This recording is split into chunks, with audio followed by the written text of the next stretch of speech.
Welcome back to the Deep Dive. We're here to turn that information overload into, well, insights you can actually use. Today, we're jumping into something pretty fascinating. The journey expats take in Vietnam. Going from maybe just a traveler, a backpacker even, to actually building a business there. It's challenging for sure, but also really rewarding for some. We've dug into some real life stories, pulled out the key bits of wisdom, the lessons learned, to understand this whole backpack to business thing. And before we really get into it, just a quick note. This deep dive is brought to you by ProCare Hanoi. They're the phone and laptop repair shop lots of expats trust. Fast service, clear communication, honest advice basically. Exactly what you need when your tech decides to struggle in the heat. Also, putting these deep dives together is, well, it's a labor of love. So if you get something valuable out of this, or any episode really, your support means a lot. Buy me a coffee is super simple. Just scan the QR code in the podcast cover art. It's a great way to say thanks. And seriously, every coffee keeps this going. For those who've already chipped in, thank you. Genuinely, you're making this possible. All right, so our mission today, to really unpack the wins, the mistakes, the sometimes harsh realities of starting a business as an expat in Vietnam. We're drawing from three main voices here. Ben from the UK came for a 3-month trip back in 2016, kind of just stayed.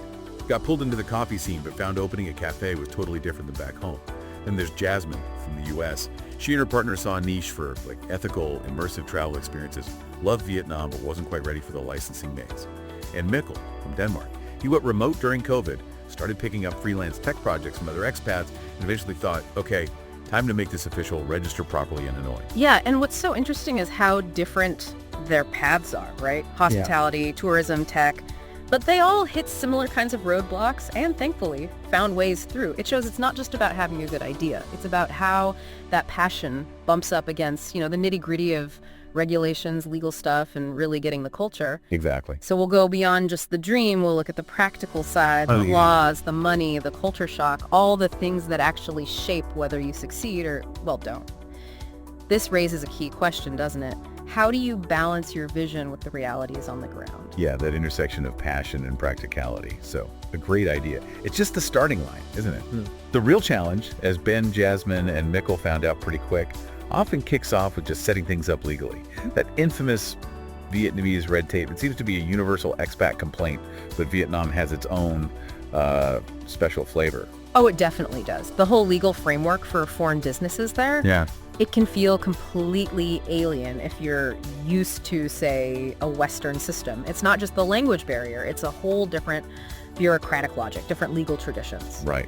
So Ben, our cafe guy, he initially did what seems quite common.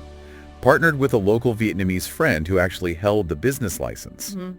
He said it worked, functionally, but he admitted it made him nervous, not having that direct control. Eventually, he switched and registered a representative office. Okay, so registering a rep office gives you more direct legal footing, more security as an expat. That makes sense. But it's crucial to understand a rep office usually can't directly earn revenue. It's more for things like market research, liaison activities. Ben's move suggests he prioritized stability, that legal standing, over maybe the initial ease. And sometimes that peace of mind is worth the extra hassle and cost. Definitely. Now, Jasmine and her partner, setting up their travel agency, they went for the full 100% foreign-owned company, an FIC foreign invested company. Whole hog, yeah. Yeah. She said it took months, cost around $4,000 US. But she was emphatic, thank God we hired a Vietnamese accountant early on. That right there is probably one of the single most important pieces of advice. Hiring local experts, especially for finance, for compliance. It's almost non-negotiable if you want to succeed. It's not just about understanding the tax code, it's about navigating the specific demands, the reporting requirements of the local tax office. And those can be, let's say, very nuanced. And they change. Always changing, yeah. Mikkel, the IT guy, he took a different path. More localized, maybe. A Hook and Don model. Registered under his Vietnamese wife's name. Oh. He found it simpler, cheaper up front. But the trade-off is, legally speaking, he's an employee of the business, not the actual owner on paper. Yeah, Mikkel's situation really highlights that there isn't just one way to do it. Personal circumstances, like having a local spouse, can definitely open up simpler routes.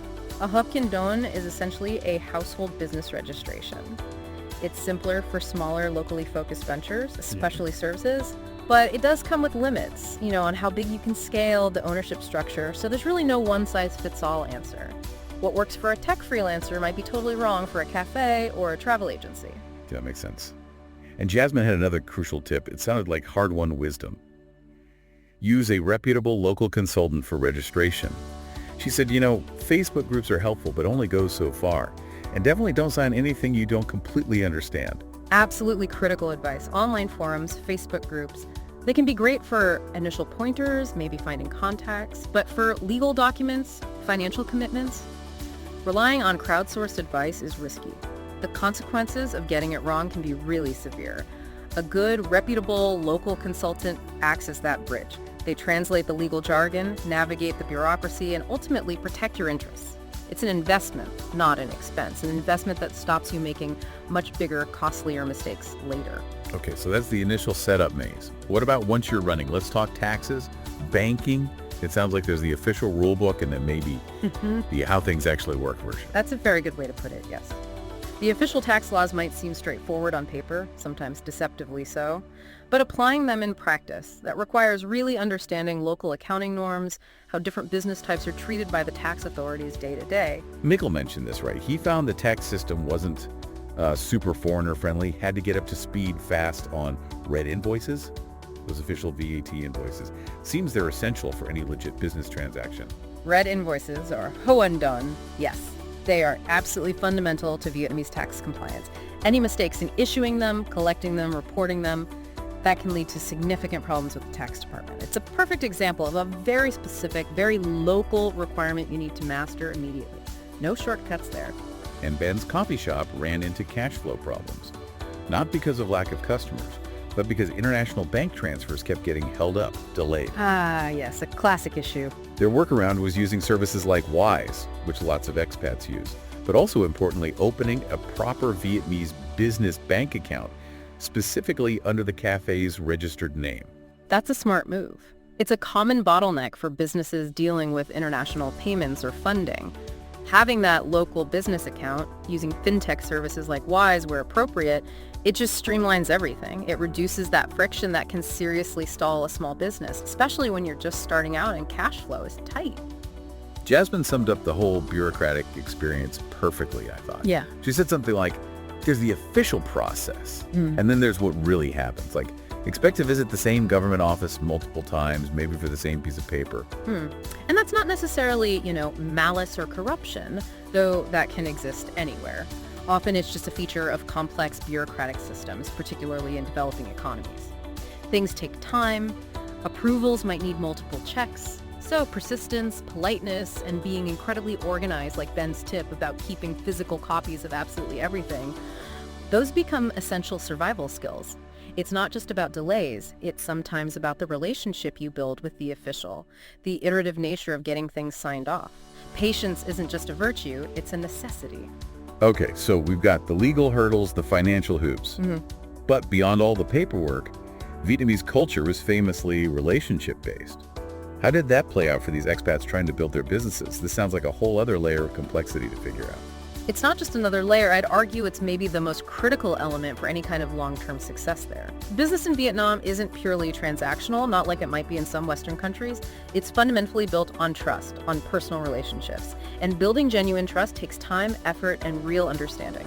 Jasmine pointed out a huge cultural nuance here. She said, building real trust takes time. Locals might nod and agree politely, but it doesn't always mean, yes, I understand and I will do that. You have to learn to read between the lines. So how do you even navigate that in business? Yeah. Without, misreading the situation or causing offense. Yeah, that nodding but not meaning yes is a classic example people encounter. It's often rooted in politeness, in wanting to maintain harmony, avoiding direct refusal or confrontation, which can be seen as disrespectful. It's not usually meant to deceive. So a practical tip, don't rely solely on a nod. After explaining something, maybe try rephrasing the key point differently, or ask open-ended follow-up questions that require more than a yes-no answer, like, so what do you think the next steps should be? Or how do you see us implementing this? That allows for clarification without putting someone on the spot or making them feel like they're being interrogated. That's helpful. Ben, the cafe owner, he found a real lifeline in his main barista, a local guy named Kwon. He described him as basically indispensable, handling suppliers, dealing with inspectors, even sorting out plumbing issues. Ben's advice was crystal clear. If you find good local staff, treat them like gold. That really speaks volumes, doesn't it? Oh, absolutely. Good local staff are more than just employees. They're invaluable assets. They become your cultural interpreters, your operational problem solvers, your connection to the entire local ecosystem, understanding suppliers, navigating unexpected issues, knowing who to call. So empowering them, showing genuine respect, listening to their insights, that's not just nice management, it's a core strategic advantage. It helps you integrate, helps you navigate those daily challenges that inevitably pop up. And Mikkel, the tech guy, even though he wasn't fluent Vietnamese, he made a real effort to learn key phrases. He emphasized how showing respect, even just using basic polite terms like da and vang when appropriate, goes such a long way.